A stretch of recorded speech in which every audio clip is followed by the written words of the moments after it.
మీ జాతకం మీరు అడిగారు, నేను చెప్పాను.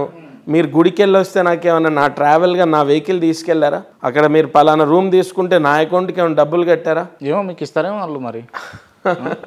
మీరు రూమ్కి ఎంత, ఇప్పుడు మీరు రూమ్కి 1000 రూపాయలు కడితే లేదా 600 కడితే అందులో నేను ఎంత దోచుకోవాలి?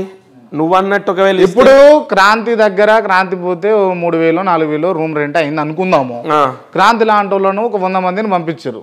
100 మందిని పంపించినప్పుడు ఇంటూ 2000 3000 ఎంత అవుతుంది? అదే నేను అన్నది. నువ్వు అన్నది ఓకే, 2000 3000 100 మంది వెళ్తే ఒక 2 లక్షలు అవుతుంది, 3 లక్షలు అవుతుంది. ఓకే, నువ్వు అక్కడ 3000 ఇచ్చావా రూమ్కి?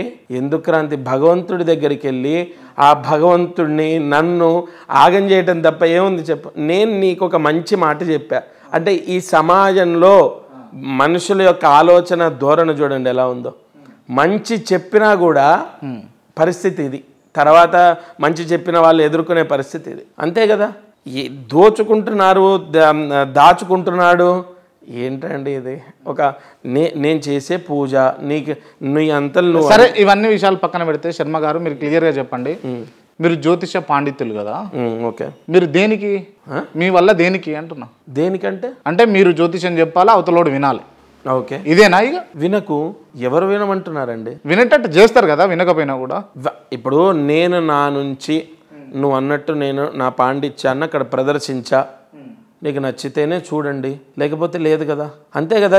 ఇప్పుడు 1990 నుంచి నేను పుట్టినప్పటి నుంచి ఇప్పటి వరకు నేను గ్రాఫ్ చూసుకుంటే మనలో చైతన్యం పెరుగుతుంది, మనలో బ్రతకడానికి ఏ దారిని ఎంచుకోవాలో పెరుగుతుంది. ప్రతిదానికి జాతకాలు పట్టుకొని నేను ఇవాళ ఫలానా ఈ చొక్కా వేసుకోవాలా, ఇటువైపు నడవాలా, ఇలా మూర్ఖంగా ఎవరు బిహేవ్ చేయట్లేదండి. ఎంతవరకు కావాలో అంతే దాన్ని మనము నమ్ముతున్నాం. దానివల్ల నేను చేసేటటువంటి చెడేం లేదు, నాకు వచ్చేటటువంటి అపారమైన లాభమేం లేదు. వినాలా నమ్మాలా అంటే మీ ఇష్టం అంటున్నాను నేను. ఇప్పుడు నా నుంచి నేను వినేటట్టు చేస్తారు లక్ష్మీకాంత శర్మ. లక్ష్మీకాంత శర్మ వినేటట్టు చేస్తాడంటే అది ఇంకా సంతోషమే కదా. అక్కడే నేను సక్సెస్ అయిన. అమ్మవారి అనుగ్రహము నా వాక్కులో ఉంది, తద్వారా 10 మందికి మంచి అవుతుంది కాబట్టి వింటారు. ఇవాళ గొప్ప గొప్ప పండితుల ప్రవచనంలో కూడా నిజము నిజాయితీ ఉంటేనే వాళ్ళు వింటున్నారు. 100 మంది ప్రవచనాలు చేస్తుంటే ఒక 2 3 ఎందుకు? అద్భుత ప్రవచనకర్తలని పేరు ప్రఖ్యాతులు పొందుతున్నారు. సత్యం ఉంది కాబట్టి, ఆ వాక్కులో నిజాయితీ ఉంది కాబట్టి. లక్ష్మీకాంత చెప్పేటివన్నీ నిజాలేనా? లక్ష్మీకాంత శర్మ చెప్పేటివన్నీ నిజాలే, జ్యోతిష శాస్త్ర సంబంధితమైన మాటలు. జ్యోతిష శాస్త్రం అనేది మీరే ఎందుకు చెప్పాలి, క్రాంతి ఎందుకు చెప్పకూడదు? చెప్పొచ్చు, నేర్చుకొని అసలు జ్యోతిష శాస్త్రం నేనొక్కడేంటి? ఇవాళ మీరు గూగుల్ చేయండి, కొన్ని లక్షలాది మంది వాళ్ళ జ్యోతిష ఆస్ట్రాలజర్స్ అని, లక్షలాది మంది. ఇక్కడ జ్యోతిష్యము అన్న క్రాంతి ఒకవేళ జ్యోతిష్యం చెప్పడానికి మీ దగ్గరకు వచ్చి నేర్చుకుంటూ అయిపోయింది. మళ్ళీ దొంగ అయిన లక్ష్మీకాంత్ శర్మే కావాలి నీకు గురువుగా అంటే? నేను అడుగుతున్నా, మాట అడుగుతున్నా, చెప్పు.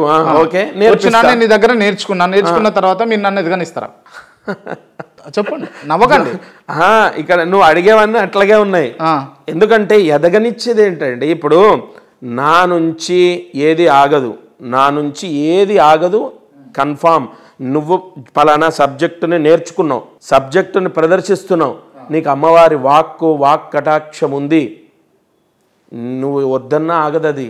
ఇవాళ మీరు ఎన్ని ఇంటర్వ్యూలు చేయండి, ఎన్ని ఇంటర్వ్యూలకు పిలవండి, మీరు ఎన్ని విషయాలు అడగండి, లక్ష్మీకాంత శర్మ ఫలానా అని నమ్మకం ఉన్న వాళ్ళు ఎవరు ఆగరు. సరే శర్మ గారు, లాస్ట్ టైం నా ఇంటర్వ్యూలో మీరు నా జాతకం చెప్పారు కదా, ఇప్పుడు ఇంకా మునుముందు ఏం జరగబోతుంది నా జీవితంలో అంటే ఏం చెప్తారు మీరు? సేమ్ అదే జాతకం, అది మళ్ళీ రిపీట్ చేస్తే పబ్లిక్ కూడా బోర్ కొడుతుంది. నేను నీకు అదే చెప్పాక క్లియర్గా. ప్రస్తుతము 3 years వరకు మీ జాతకంలో యోగాలు ఉంటాయి. డే బై డే గ్రోత్ అనేది ఉంటుంది.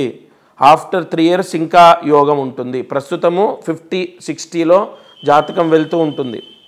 ఆఫ్టర్ 3 years విశేషమైనటువంటి యోగాలు ఇంకా ఫలానా అని చెప్పి నేను మీకు ఆ రోజు చెప్పాను. ఆ వీడియోలో మీరు చెక్ చేయండి. 2020, 2037 అలా 2033 ఏదో చెప్పాను నేను క్లియర్గా. ఆ టైంకి వచ్చేసరికి టోటల్గా మీకు అన్నీ సెట్ అయిపోతాయి. ఇంకా మీరు ఏం చేసినా కూడా కలిసి వచ్చే అవకాశం ఉంటుంది. ఏది చేసినా కూడా ఇక ఏది చేసినా కలిసి వస్తుంది. మట్టిని పట్టుకున్నా కూడా బంగారం అవుతుంది అంటారా? మట్టిని పట్టుకుంటే బంగారం అవ్వదు, మట్టితో బంగారం కొనగలుగుతారు. దాని అర్థం ఏంటంటే మట్టితో అంటే మట్టిని అమ్ముకొనో లేదంటే వ్యవసాయం చేసో లేదంటే రియల్ ఎస్టేట్ చేసో బంగారం కొనగలుగుతారు. కాబట్టి పట్టుకుంటే బంగారం అవుతుంది. ఓకే ఓకే లక్ష్మీకాంత శర్మ గారు, నేను ఒక విషయం అడగాలి మిమ్మల్ని. ఇప్పుడు నా జ్యోతిష్యం చెప్పి నా శాస్త్రం చదివి మీరు నా జ్యోతిష్యం చెప్పారు, నేను ఏం చేస్తానో ఏం జరుగుతుందో ఏం జరగబోతుందో అన్నది మీరు అంచనా వేయగలుగుతున్నారు.